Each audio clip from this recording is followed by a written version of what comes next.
Depuis le 30 août dernier, voilà aujourd'hui 100 jours que le Comité pour la transition et la restauration des institutions est au pouvoir au Gabon.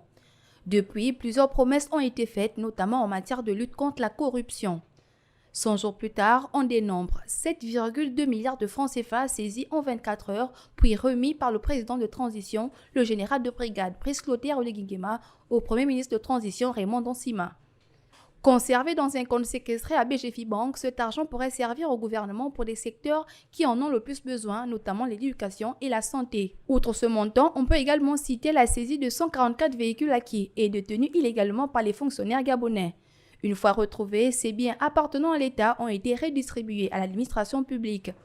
Une autre promesse du gouvernement de transition était d'instaurer de la transparence dans la gestion des finances publiques. À ce jour, on retient comme effort des autorités gabonaises un recours systématique aux institutions bancaires pour le règlement des marchés publics et la nomination des officiers généraux à la tête des mairies. Il s'agit notamment du général de brigade Jules Ibrahim Rapochombo pour la commune de Libreville et du général de division Arnaud Sandré Nombo pour celle d'Ovendo. Enfin, l'un des objectifs stratégiques du Comité pour la transition et la restauration des institutions en matière de lutte contre la corruption était de rendre effective la déclaration des biens de tous les hauts fonctionnaires d'État. 100 jours après, des efforts ont été faits dans la lutte contre la corruption au Gabon.